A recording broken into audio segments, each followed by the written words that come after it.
Fala aí pessoal, tudo bem? Seja muito bem-vindo ao canal Carteira do Futuro. Meu nome é Denilson e no vídeo de hoje a gente vai fazer uma atualização aqui do Bitcoin. Vamos dar continuidade na nossa saga acompanhando o Bitcoin para ver como que ele está se movimentando, né?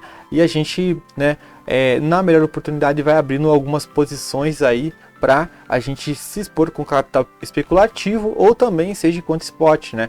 No caso da quanto spot eu estou com posições abertas aí em vários ativos, né, que eu escolhi nessas quedas que a gente teve, né, aportei eles, estamos aguardando aí o mercado fazer aí seu rally de alta, né, então a gente fecha agora, né, no mensal, a gente tá no primeiro dia do mês, 1º de março, né, então aqui a primeira coisa que achei super legal, né, que a gente abre aqui um candle acima do candle anterior, dando um sinal forte de tendência por enquanto, tá? Então esse movimento aqui, ó, ele abre acima e isso é muito bom pra gente. A gente tem uma oportunidade maior, né, de conseguir aí fazer bons ganhos no mercado. Então, olhando aqui, a gente sabe que a gente tá numa tendência de alta e daí vai ter a pessoa que vai falar que a gente tá numa tendência de baixa. Aí paciência, né? Porque, poxa, né, não... assim, eu não entendo em que mundo que algumas pessoas vivem, né? Eu não entendo o que passa pela cabeça dessas pessoas. Vou remover aqui todos os desenhos para me explicar rapidinho. Eu não entendo se acho que até uma criança consegue entender, né? E isso que me desanima um pouco às vezes, mas eu não vou deixar de fazer meu conteúdo para vocês, obviamente, por causa disso, né? Mas a gente vê tanta besteira, né, aí por aí o pessoal falando, né? É que, assim, pessoal, análise técnica é análise técnica. Você tem que falar o que a análise técnica tá te dizendo. A gente tinha uma tendência de baixa, concorda comigo que é uma tendência de baixa? Creio eu que sim. A gente estava fazendo topos e fundos descendentes, então um topo abaixo do outro, topos e fundos descendentes. Aqui, ó, todos os fundos um abaixo do outro, um topo abaixo do outro também. Então isso aqui era uma tendência de baixa, certo? Era uma tendência de baixa. Tá, o que acontece depois? A gente vem aqui, né, e começa e para o ciclo, né? A gente, no diário a gente para de entrar na tendência de baixa. Então a gente começa a fazer um fundo mais alto que o outro aqui nessa região. Então, opa, a gente estava fazendo topos e fundos descendentes e agora, né, a gente começa um padrão de alta. Concorda comigo? Então, padrão de alta, a gente começa a fazer ele.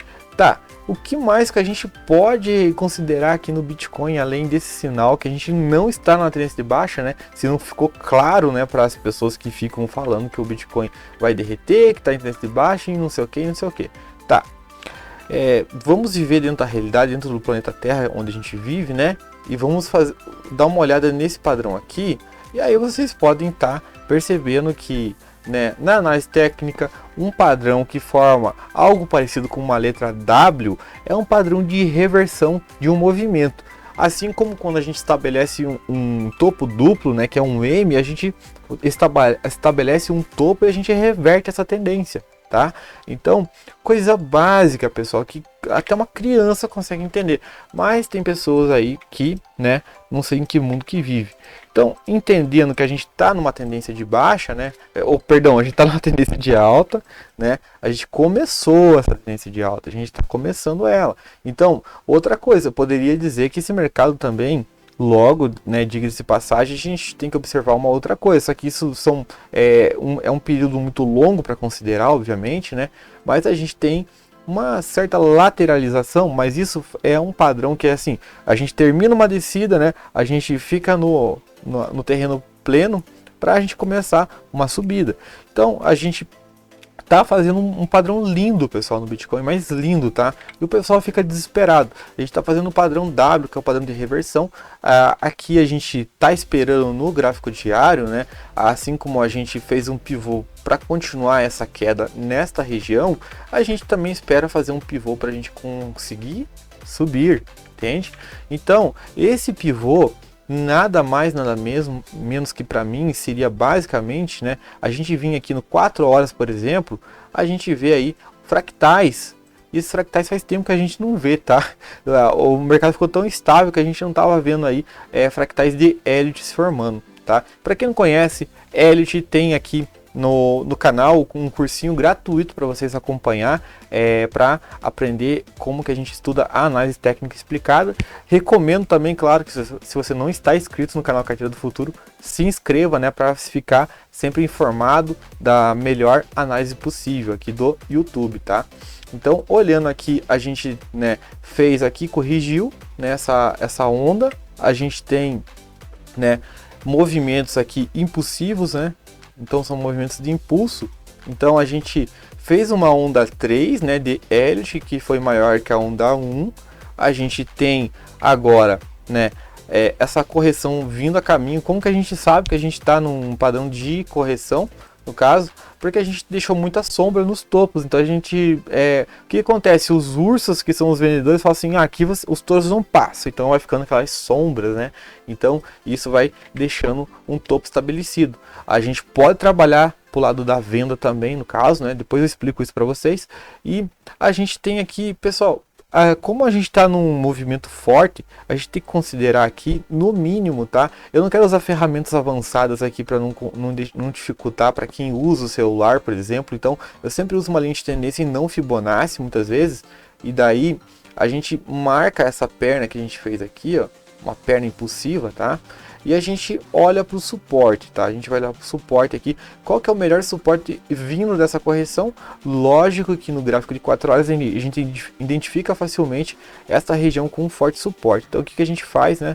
A gente vem aqui, faz uma marcação nesta região aqui. A gente dá a entender que essa região pode ser um ótimo suporte para um pivô, né? Sabendo que essa região é uma região forte para um pivô, a gente coloca essa linha de tendência, pode fazer pelo seu celular, isso que é bem simples, né?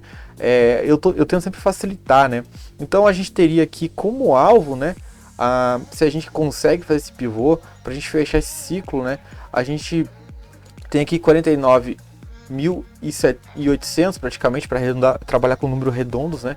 49.800, a gente tem essa região como um dos possíveis alvos, né? Então a gente começa a olhar aqui quais são as resistências que podem aí dificultar a passagem do preço. Então a gente observa que aqui tem muitas regiões de resistências.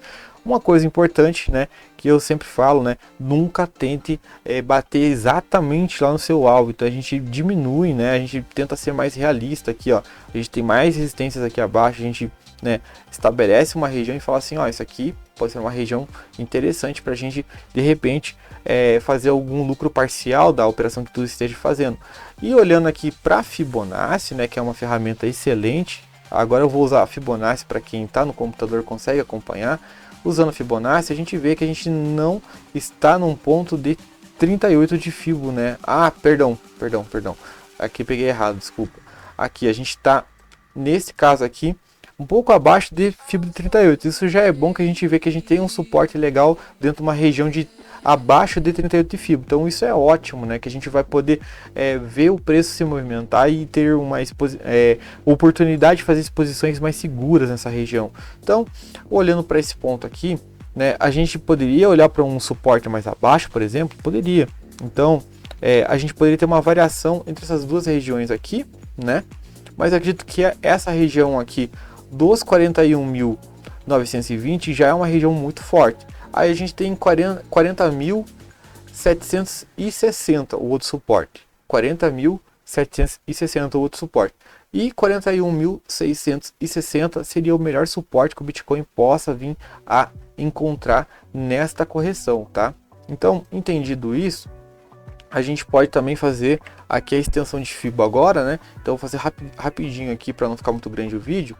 Então, por extensão de Fibo dentro dessa região aqui, né, que vamos dizer que a gente segura nessa região, a gente tem aqui, deixa eu só marcar bem certinho, né, a gente tem aqui mesmo os 49.670 como alvo, tá? Pode ser que o Bitcoin queira arredondar esse número e chegue nos 50, né? Quem sabe? A gente projetou 43, ele foi um pouquinho mais, mas tudo bem, já é um ótimo alvo, já me deixa aí com uma satisfação em relação aqui a uma realização de lucro nessa região aqui após essa correção. Então fiquem atentos aí para essa região aí, o alvo, né, que a gente acredita que possa vir a ter uma taxa de acerto melhor seria 49.280. Então essa seria a região que eu realizaria lucro a partir de uma entrada neste fundinho aqui, tá? Então, continuando aqui agora, a gente vai dar uma olhada na análise de sentimento. Mas, antes de mais nada, eu convido você a se inscrever no canal. Novamente, se você não tiver inscrito. Também tem um grupo nosso no Telegram, que é bem legal, que tem uma comunidade muito forte, a gente é bem unido lá, a gente compartilha muita informação. O pessoal lá é muito 10, sabe? Muito legal, você tem que conhecer essa comunidade que a gente tem lá. Então, o link tá aqui na descrição para você poder participar, tá? Continuando aqui, a gente tem o long short ratios muito abaixo, pessoal. Esse long short ratios aqui, ele está abaixo do que a gente costuma ver. A gente está aqui com ele em 0.7. Então o que acontece, né? Uma dica que eu dou para vocês. Eu tenho uma operação para ser acionada aqui nesta região, né, para trabalhar para lado da venda, né, para quem trabalha com o mercado de futuros, né, quem trabalha com capital especulativo no mercado de futuros, eu vou estabelecer uma alavancagem mais conservadora, não vou exagerar muito aqui, e vou operar aqui esses 2,28% de queda que eu estou acreditando que a correção venha naquela região que eu comentei para vocês, né, que fica logo nessa região aqui. Então, o ordem book aqui tá meio formando muito ruído, né? Deixa eu só tirar aqui o ordem book. Aí agora ficou mais limpinho para vocês. Então essa região aqui que eu acredito que a gente possa estar corrigindo. Então dentro dessa região aqui, né, a operação vai ser acionada aqui abaixo e não vai ser nesse movimento que a gente está agora, tá? Porque acho que a gente vai ter um pivôzinho aqui nessa região e a gente conseguindo fazer esse trade aqui curtinho, a gente já consegue acumular um pouquinho de Bitcoin na nossa carteira. Então isso que é bem importante. Por mais que a gente, né, você fala assim, mas você vai trabalhar contra a tendência, não é contra a tendência, pessoal. A gente trabalha com as oportunidades que o mercado tem para oferecer para a gente, tá? E olhando aqui também as instituições, elas estão meio em paralelo com as sardinhas, né? Que são as pessoas que têm aí uma renda capitalizada ali no mercado abaixo de $1.000, por exemplo. Então a gente tem ordens ali de 10 a 100 mil dólares como comparativo entre ambas, né? Então isso faz com que a gente tenha uma noção de como que o movimento está. A gente está com um pouco a liquidez para o lado das instituições. As instituições têm dificuldade de conseguir liquidez quando o mercado fica nessa situação. Então a gente tem que ficar atento para a gente não ser estopado, porque ontem mesmo, né, estabeleceu um topo acima dos 43 ali, que foi, deixa eu só ver aqui na marcação, foi 43.250, né, e de repente ele foi lá e decidiu subir um pouquinho mais. Então essa reação de mercado que a gente tem que tomar cuidado se a gente vai trabalhar aí com o mercado de futuros, tá? E também para quem quer trabalhar com o mercado de futuros, tem uma equipe de trade especializada aí que é a CryptoBull, né? Essa equipe ela faz aí mentoria e também tem aí um grupo de sinais que você pode participar aí e ter ótimos resultados, como eu também tenho. Eu sempre pego algum trade curto que eles passam lá na sala de sinal, entro nas posições que eles mandam certinho lá e opero aquelas regiões que eles marcam, né, junto com as minhas outras operações que eu venho fazendo aqui. Então, para quem tiver interessado, quer fazer uma grana a mais na carteira, aumentar o capitalzinho aí, link aqui na descrição, tá? Então, para encerrar aqui, pessoal, a gente fechou aqui a análise, né? A gente tem o ponto de correção, que é 41.660. A gente tem um alvo aí que, para mim, que sou mais conservador com esses alvos, eu acredito que eu poderia olhar aí para 49.280. Então 49.280 seria um ótimo alvo, um bom resultado, um bom lucro na sua carteira aí do capital especulativo. Para o capital, né, do hold, que a gente, né, gosta muito de operar, eu tenho os maiores aportes meus são em hold, tá? Eu gosto do hold, eu gosto de pegar assim qualquer ativo que está abaixo aí dos 45%, né, e surfar ele, pô. O Bitcoin chegou aí a 52%, então a gente vai comprando esses fundos aí e fazendo lucros maiores lá na frente. Então a gente tem que sempre olhar o mercado que tá embaixo, a gente, né, vai comprando aonde ele começa a frear essa baixa, igual foi esse movimento que eu falei para vocês aqui desse padrão, tá? Então, pessoal, vou ficando por aqui. Um forte abraço a todos aí e até o próximo vídeo. Valeu!